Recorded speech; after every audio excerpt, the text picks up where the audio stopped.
Assalamualaikum warahmatullahi wabarakatuh. Apa kabar Anda Bapak Ibu? Senang berjumpa dengan Anda. Saya Alimuddin SIMH, Master Trainer of ILC, wilayah Medan, Sumatera Utara. Pada kesempatan hari ini, saya akan memandu Anda dalam training Certified of Indonesian Journalist atau CIJ. Dalam training ini, Anda, Bapak Ibu, akan kita pandu bagaimana memahami konsepsi media baru, konsepsi media sosial, dan konsepsi citizen journalist atau jurnalis warga, dan memahami apa yang dimaksud dengan jurnalistik itu sendiri. Ketika kita berbicara tentang jurnalistik, kita harus memahami klasifikasi dari jurnalistik itu sendiri. Di antaranya adalah menulis berita, jurnalis, reporter, dan yang seperti saya sebutkan tadi, media baru. Baik Bapak Ibu, saya akan mengawali pembicaraan atau training kita pada hari ini dengan menyampaikan apa yang dimaksud dengan media baru atau new media. Harus dibedakan antara media baru dan media sosial. Media baru atau new media, apa yang kita sebut dan kita akrab dengan YouTube dan podcast. Media baru banyak berkaitan dengan transformasi teknologi informasi saat ini. Tetapi jikalau kita bicara tentang media sosial atau sosial media, apa yang Ibu atau Bapak selalu kutak-atik setiap hari bisa disebut dengan Facebook, WhatsApp, atau Instagram. Jadi ada perbedaan antara new media atau media baru dan media sosial atau social media. Media baru kita kenal dengan YouTube, Studio Mini, podcast, dan media sosial kita kenal dengan Facebook, WhatsApp, Twitter, dan Instagram. Baik, sampai di sini saya kira Bapak Ibu sudah sangat memahami. Pada tahap selanjutnya, saya akan berbicara tentang konsepsi jurnalistik. Berbicara tentang jurnalistik di Indonesia, sudah sangat mafhum kita semua, bahwasanya jurnalistik dibuka keran lebar-lebar oleh pemerintah dengan istilah kebebasan pers pada era masa kepemimpinan Profesor Dr. B.J. Habibie sebagai presiden pada waktu itu, di mana beliau menyampaikan kebijakan yang sangat penting, yaitu kebebasan pers. Sejak saat itu jurnalistik tumbuh di mana-mana. Setiap orang, setiap perusahaan, setiap individu, setiap organisasi, pemerintah, swasta, atau organisasi non-pemerintah bisa atau dapat membuat media massa, melakukan tugas-tugas jurnalistik, dan membuat koran, membuat radio, bahkan membuat televisi. Ini dampak daripada kebebasan pers. Saya hanya ingin menyampaikan bahwa jurnalistik sangat diperlukan dalam kehidupan kita sehari-hari. Lalu apa yang dimaksud dengan jurnalistik? Jurnalistik menurut Profesor Effendi Ghazali adalah ilmu yang mana kita harus menyampaikan pesan informasi kepada khalayak atau masyarakat. Pesan ini diterima oleh masyarakat, diramu, dipahami oleh masyarakat, sehingga masyarakat bisa memahami informasi yang disampaikan oleh kita sebagai pemberi pesan. Ada baiknya jikalau saya memberikan gambaran dalam sebuah slide berikut ini. Baik, Bapak Ibu, dalam slide yang sudah saya sampaikan, ada pesan, messages.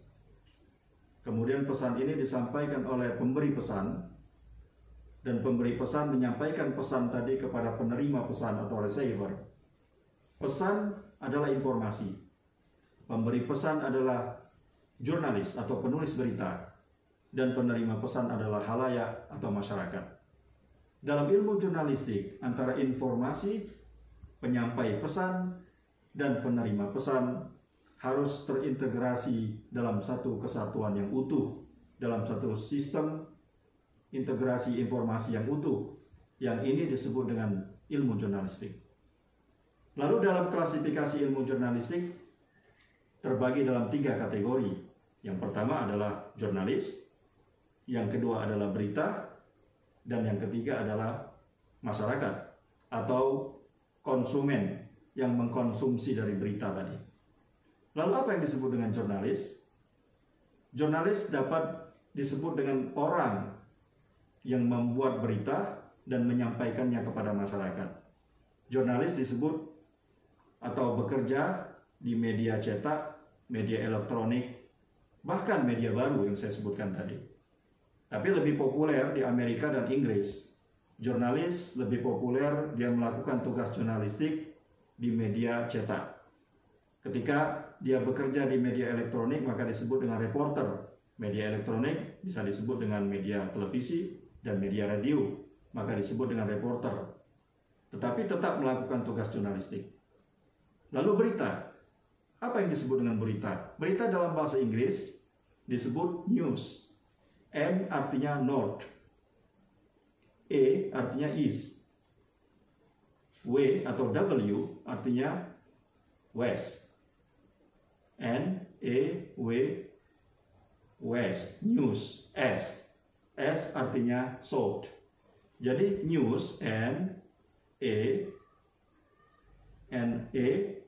W, S, N adalah north, utara, E adalah east, timur, W atau W adalah west, barat, dan S artinya south. Berita dalam bahasa Inggris disebut news. News kepanjangan dari north, utara, E, east, timur, W atau W, west, barat, dan S adalah south, selatan. Artinya berita terdapat di seluruh penjuru mata angin, barat, timur, selatan, utara. Lalu berita artinya ada di mana-mana. Maka tugas seorang jurnalis, tugas seorang reporter dalam melakukan tugas jurnalistik mencari berita dan menulis berita tidak akan pernah mengalami kesulitan. Karena apa?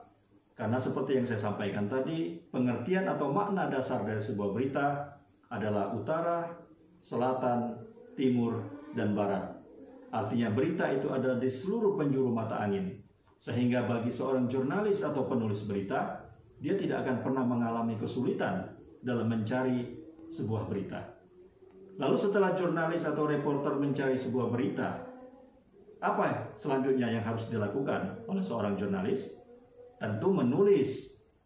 Setelah dikumpulkan informasi dari seluruh penjuru mata angin tadi, utara, selatan, timur, dan barat, didapatlah informasi, dan informasi ini harus dikemas dalam sebuah berita. Bagaimana mengemasnya? Baik Bapak Ibu, mengemas berita harus kita tulis. Lalu bagaimana menulis berita? Saya akan menyampaikan slide berikut ini. Baik Bapak Ibu, dalam slide ini disebutkan ada teori piramida terbalik. Teori piramida terbalik sering atau lazim digunakan oleh seorang pelajar atau peserta yang ingin memahami ilmu jurnalistik. Bagaimana menulis berita? Kita harus menggunakan konsepsi atau teori piramida terbalik. Di atas adalah kepala berita, sesuatu yang sangat penting harus ditulis di sini. Kemudian masuk ke bawah body atau badan berita. Ini juga sesuatu yang sangat penting. Lalu terakhir kita masuk ke dalam ending atau ekor daripada berita. Ini sesuatu yang tidak penting. Sehingga di setiap koran atau majalah, editor seringkali memangkas tulisan-tulisan yang ada di bawah ekor berita itu. Lalu apa yang harus kita tulis dan bagaimana cara menulis berita? Saya akan menyampaikan teori yang lazim dipakai oleh seorang wartawan, seorang reporter, dan seorang jurnalis dalam menulis sebuah berita, yaitu teori 5W dan 1H. Bapak Ibu dapat melihat yang slide yang saya sampaikan. Di dalam slide yang saya sampaikan. 5W, 1H. Why, mengapa. Who, siapa. When, kapan. Where, di mana. What, apa. 5W. Dalam menulis berita, kita harus menerjemahkan atau menjawab dari 5 pertanyaan ini. What, apa yang terjadi?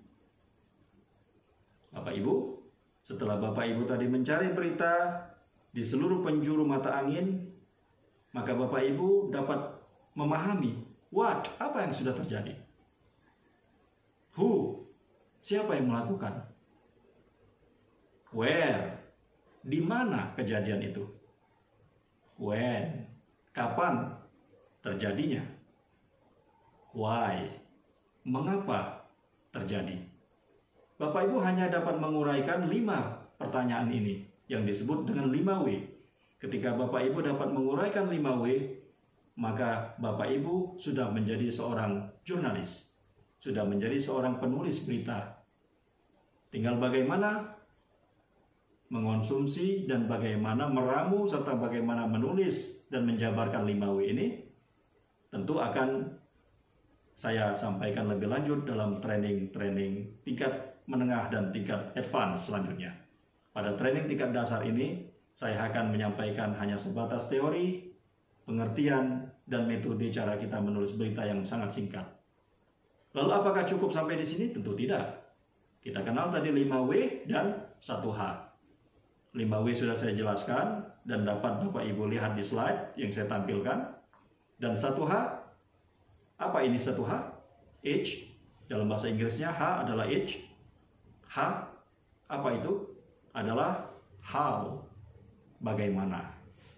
Jadi setelah tadi dijelaskan what, apa yang terjadi, kemudian who, siapa yang melakukan kejadian itu, kemudian where, di mana, kemudian when, kapan, kemudian why, mengapa, lalu yang terakhir adalah how, bagaimana kejadian itu, artinya proses, artinya mekanisme, artinya cara dari awal sampai akhir kejadian itu bagaimana, kronologinya.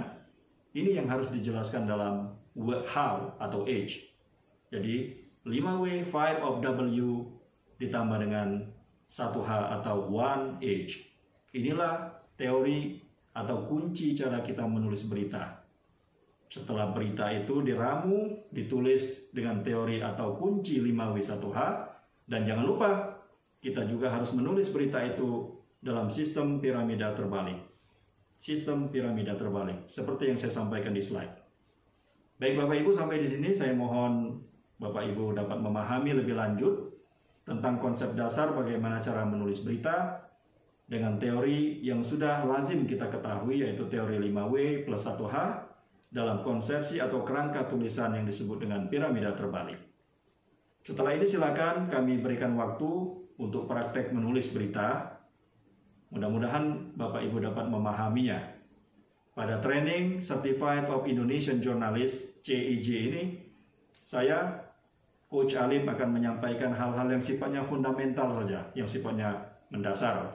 Mudah-mudahan yang fundamental, yang dasar-dasar dari ilmu jurnalistik, dasar-dasar cara kita menulis berita ini dapat dipahami oleh Bapak Ibu yang menjadi peserta dalam training ini. Terima kasih. Cukup sekian dari saya. Mudah-mudahan ada pertanyaan. Silakan kita nanti berdiskusi. Setelah itu mari kita praktek menulis berita. Mudah-mudahan apa yang saya sampaikan dapat dipahami oleh Bapak Ibu dalam training ini. Dan Bapak Ibu nantinya dapat menjadi seorang jurnalis. Jurnalis yang handal, penulis berita yang baik, dan penyampai informasi kepada masyarakat yang kredibel. Terima kasih atas perhatian yang diberikan oleh Bapak Ibu. Saya Coach Alim Tontowi. Sampai jumpa. Wassalamualaikum warahmatullahi wabarakatuh.